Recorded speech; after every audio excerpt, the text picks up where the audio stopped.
G'day viewers, welcome to the end of another week, which means it's time once more for Totally Fucked Up Friday. And as per usual, there were so many possible stories this week. The challenge was not finding stories to talk about, but narrowing them down. And it really has been a fucked up week, but I've had Miracle Cider to help me along the way. Dr. Pilkington has the right prescription. So it's medicinal cider, so it's okay. I'm not an alcoholic, all right? Let's look, these stories come from all around the world, and I'm going to start with one in Australia.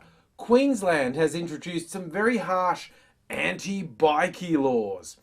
Now, see, I'm not actually averse to punishing criminals, but what these laws have done, they've decided if someone is convicted of a crime and they're a member of an outlaw bikie gang, they get really severe additional punishments, an additional 15 years jail on top of what they'd normally get just for being in a bikie gang, and 10 more years on top of that if they were an office holder.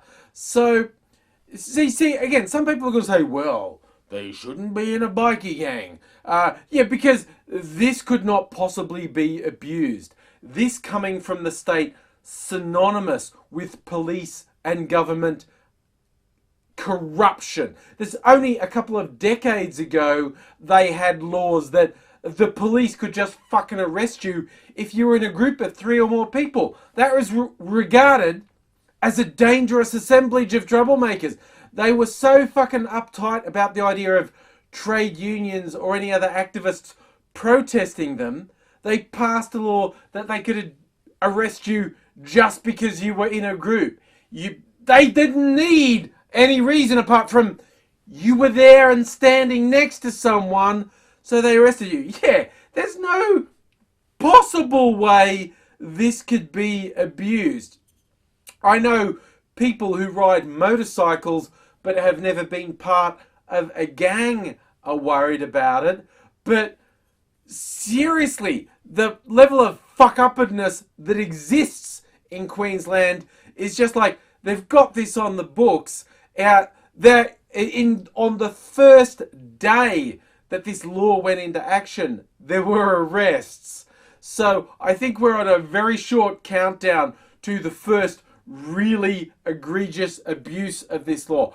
I love it when people say, when there's some awful law, whether it's, warrantless wiretaps, saying the police can target a particular group for really severe punishment. When someone feels like they aren't the target group, they go, oh, but if it stops one bad thing happening, it's worth it. What if it doesn't? What if it's actually responsible for making bad things happen? What if it's responsible for police abusing their power and fucking over people, and governments using it to silence their critics just because there's a really long track record of this happening? What if? This shit is totally fucked up. And let me go one other country that's just doing fucked up things. This one's in the UK. Now, I've talked before about the Guardian newspaper, and they've got an Australian wing now, but the Guardian was recently got a bit of notoriety for being the first ones to publish the revelations of Edward Snowden, saying the stuff about the NSA in the US that deep down we all knew was actually happening. We all knew they were monitoring all phone calls and all emails and all internet traffic. And I've mentioned before in a video, the Guardian was forced to destroy a laptop. Like, some government enforcers came in and said, hey, that shit was all illegal. Is that the computer you did it on? Destroy it. And I don't know that anyone, do you guys, A, know how the internet and other distributed networks work, and B, know that we've already published this stuff, so destroying that computer isn't going to keep anything secret, but if it'll stop you from being, bully boys and arresting us now, sure, we'll smash the computer with a sledgehammer. Whatever, guys.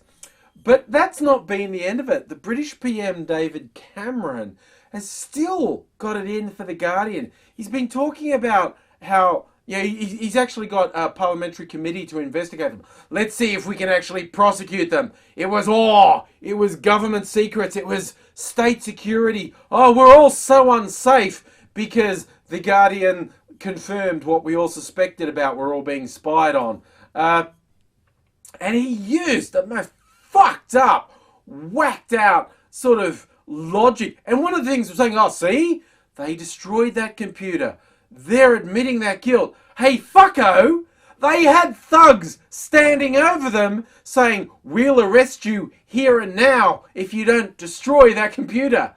And they didn't lose any information by doing it. So they went, all right, we'll destroy the computer if it'll make you happy, you fucking weirdos. And he's used this bizarre lack of logic to say, look, you know what? The Guardian complained about the Murdoch News Corp doing illegal phone hacking. So the Guardian complained about the News Corp illegally accessing people's personal information. Oh, and the Guardian complained about the NSA spying on people. So the Guardian also complained about the NSA illegally surveilling people. That is apparently a contradiction. You know, reporting two newsworthy things where different entities illegally accessed information. In David Cameron's mind, that's a contradiction. Man, that dude is seriously fucked up. It's like, hey, you know, embarrass us, we're gonna fuck your shit up. Anyone who falls for this is just a fucking moron as of the highest level. Right, I'm gonna move on to another country doing fucked up Big Brother tactics. Malaysia. This is the second Malaysian story in a week. I'm as surprised as anyone. I don't have anything against Malaysia as a country. The Malaysian regime is fucked in a major way and has been for decades. But what this story has broken, there's a festival ideas in Adelaide, in Australia. And one of the key speakers is Malaysian opposition leader Anwar Ibrahim. And apparently some Malaysian students are likely to go to this. People who are here on study visas. And they actually got emails from Malaysian government operatives going, oh, I don't think you want to do that. You're out there studying really hard. You got a scholarship. You got a visa there. Whoa, you don't want to get that shit fucked up. We might come after you if you listen to stuff that we don't like. That's what these fucking totalitarian regimes blow my mind. It's just like, no. If people hear words, that could be a problem. They actually threaten these students. Basically, you might end up getting your visa revoked if you show up at this thing. And both Anwar Ibrahim and an Australian independent MP, Nick Xenophon, have urged the federal government to speak out against the Malaysian government. And it's interesting, the Conservative federal government have said, hey, we're all about free speech. Here's a fucking test for you guys. The Malaysian government is threatening people just for hearing words. How committed are you to free speech? Hint, not at fucking all. They're liars and fucking hypocrites. But this is right out there. It's like this, the Malaysian government are using the mafia protection racket routine. It's like, oh, that's a nice study visa you've got there. It'd be a shame if something happened to it. What a bunch of fucked up losers. And yeah, as I said on Wanga Fat Wednesday, probably means I can't travel to Malaysia now, but fuck it. There's a lot of other countries in the world that I haven't sufficiently offended yet. Look, I'm going to finish off now with a totally fucked up marketing and branding disaster. There's a company that called itself Fukushima Industries. That's not actually in Fukushima in Japan. It's in Osaka, which is hundreds of kilometers away. They make refrigerator equipment, apparently. So they've gone off and they go, hey, let's get a new mascot. And it's an egg, which I suppose, as in traditional terms, means growth, life, fertility, good things. And they gave him a name, and they've even given him an English translation of the name.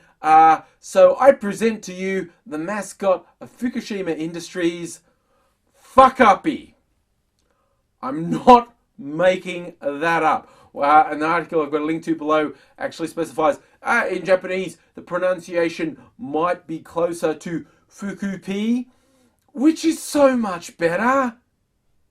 But I think it's a double-barreled failure on branding. This company, which is in Osaka, apparently doesn't realize the rest of the world associates Fukushima with the horrible nuclear reactor meltdown and leak and pollution, and who the fuck knows what the ultimate cost of that is going to be. No, what, really? Fukushima has negative connotations?